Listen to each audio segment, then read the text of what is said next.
आज शोभित का बर्थडे है। उसकी पत्नी घर पर उसका इंतजार कर रही होती है।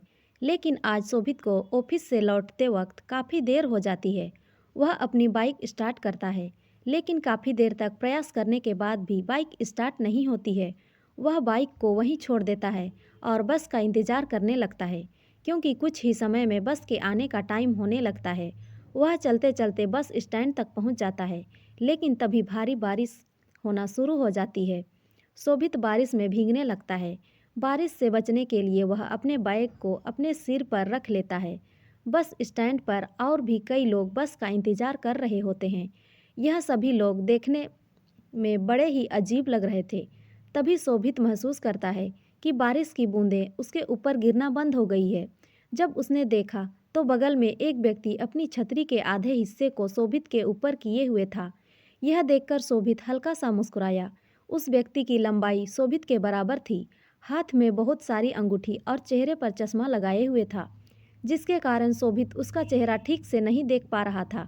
उस आदमी ने कहा, यह बारिश का मौसम भी बड़ा ही अजीब है।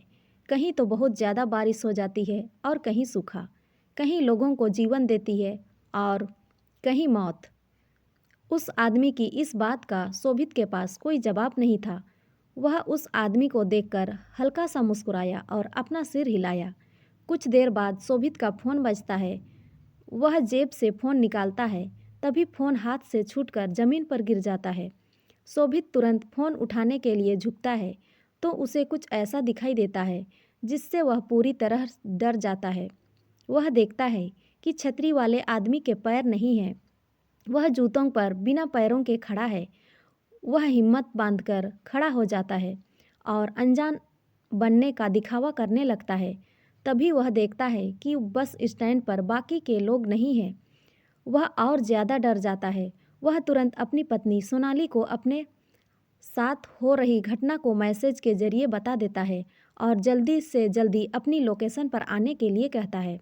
लेकिन तभी छतरी वाला आदमी कहता है, सोनाली को यहाँ बुलाना अच्छा नहीं है।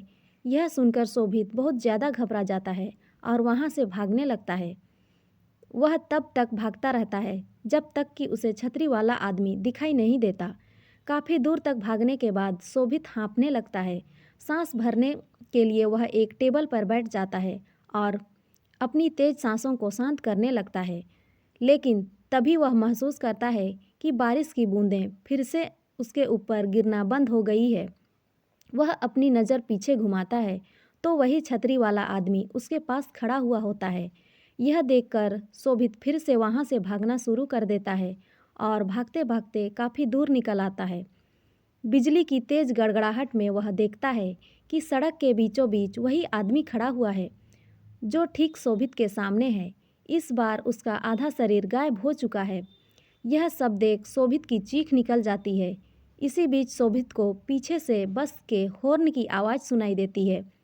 वह तेज़ी से पीछे मुड़ता है तो उसे बस आती हुई दिखाई देती है। तभी कुछ लोगों का झुंड बस की तरफ आते हुए दिखाई देता है। बस रुकती है और वह लोग एक दूसरे को धक्का देना शुरू कर देते हैं। इस धक्के में शोभित नीचे गिर जाता है और वह लोग शोभित के ऊपर चढ़ने लगते हैं।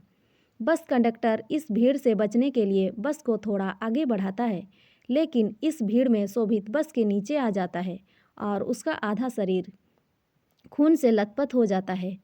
तभी उसकी पत्नी सोनाली बस स्टैंड वाली लोकेशन पर पहुंचती है। जैसे ही वह शोभित को ढूंढते हुए इधर उधर देखती है तो उसे सड़क के बीचों बीच दर्द के मारे कराहता हुआ दिखाई देता है।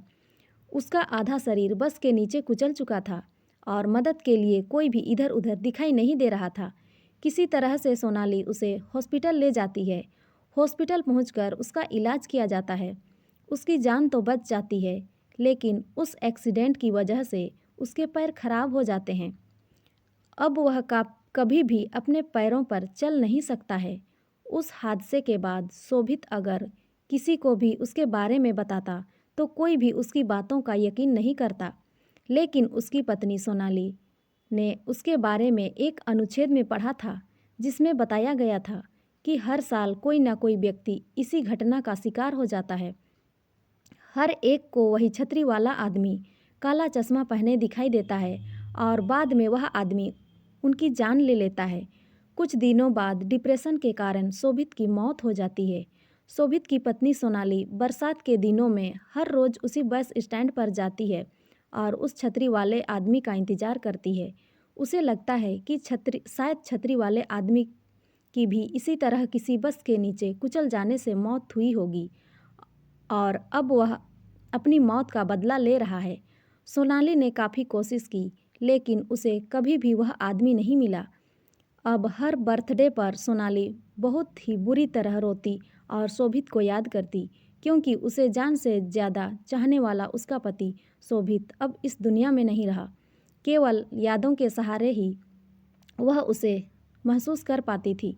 तो दोस्तों, ये कहानी आपको कैसी लगी कमेंट में ज़रूर बताएं और अच्छी लगी हो तो लाइक शेयर और सब्सक्राइब ज़रूर करें।